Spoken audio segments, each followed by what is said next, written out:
Tricky Benson ball in and Sané. বিশ্বকাপের আগে শেষ পরীক্ষা, আর সেই পরীক্ষার ময়দানে নামছে একদম প্রস্তুত ভয়ঙ্কর এক জার্মানি। তারকায় ভরা স্কোয়াড, অভিজ্ঞতা আর তরুণ প্রতিভার দারুণ মিশ্রণ, সব মিলিয়ে যেন শিরোপার গন্ধ। কিন্তু বড় প্রশ্ন, এই শক্তিশালী দল কি সত্যিই বিশ্বকাপ জয়ের মতো প্রস্তুত? কেন দলে ফেরলেন কিছু পুরনো মুখ, আবার কেন বাদ পড়লেন ফর্মে থাকা তারকারা? আর সবচেয়ে বড় ধাক্কা, কেন নেই জামাল মুসিয়ালা?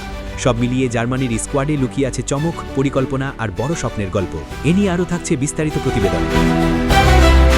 2026 বিশ্বকাপের আগে নিজেদের শেষ আন্তর্জাতিক বিরতিকে সামনে রেখে শক্তিশালী স্কোয়াড ঘোষণা করেছে। 4 বারে বিশ্ব চ্যাম্পিয়নদের এই দল যেন স্পষ্ট বার্তা দিচ্ছে, তারা শুধু অংশ নিতে নয়, শিরোপা জিততেই আসছে। এই আন্তর্জাতিক উইন্ডোতে জার্মানি মাঠে নামবে দুটি গুরুত্বপূর্ণ প্রীতি ম্যাচে। 27 মার্চ তারা মুখোমুখি হবে এর, আর 30 মার্চ খেলবে এর বিপক্ষে। এই দুই ম্যাচই হবে তাদের বিশ্বকাপের আগে শেষ প্রস্তুতির বড় মঞ্চ, যেখানে নিজেদের কৌশল ঝালিয়ে নেওয়ার সুযোগ পাবে দলটি। দলের কোচ স্কোয়াডে রেখেছেন অভিজ্ঞতা আর তারুণ্যের দারুণ ভারসাম্য। রক্ষণভাগে আস্থা রাখা হয়েছে ও আর এর মতো নির্ভরযোগ্য খেলোয়াড়দের উপর। তাদের অভিজ্ঞতা বিশ্বকাপের মতো বড় মঞ্চে দলের জন্য বড় সম্পদ হতে পারে। এদিকে স্কোয়াডে ঘিরে এসেছেন কয়েকজন গুরুত্বপূর্ণ খেলোয়াড়।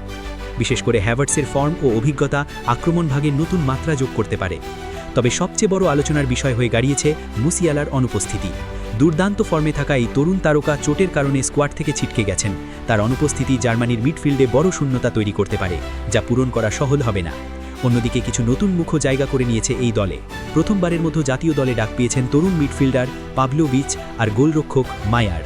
নতুন এই প্রতিভাদের অন্তর্ভুক্তি ভবিষ্যতের পরিকল্পনার ইঙ্গিত দেয়, যেখানে তরুণদের ওপর ভরসা রাখতে চাইছে জার্মানি। এটি স্পষ্ট করেছে যে কোচ নাগেলসম্যান শুধুমাত্র ফর্ম নয়, নির্দিষ্ট কৌশল ও টিম কম্বিনেশনকে প্রাধান্য দিচ্ছেন। এই দুই প্রীতি ম্যাচ শেষে দলটি সরাসরি বিশ্বকাপ প্রস্তুতি ক্যাম্পে যোগ দেবে। এরপর জুনে এর আর গ্রিকের বিপক্ষে আরও দুটি ম্যাচ খেলবে জার্মানি, যা হবে তাদের চূড়ান্ত প্রস্তুতির অংশ। সব মিলিয়ে জার্মানির এই স্কোয়াডে রয়েছে স্পষ্ট পরিকল্পনা, গভীরতা আর বিশ্বকাপ জয়ের আত্মবিশ্বাস। অভিজ্ঞতা, তরুণ প্রতিভা আর কৌশলগত বাছাই সবকিছুই যেন সাজানো হয়েছে বিশ্বকাপকে লক্ষ্য করে।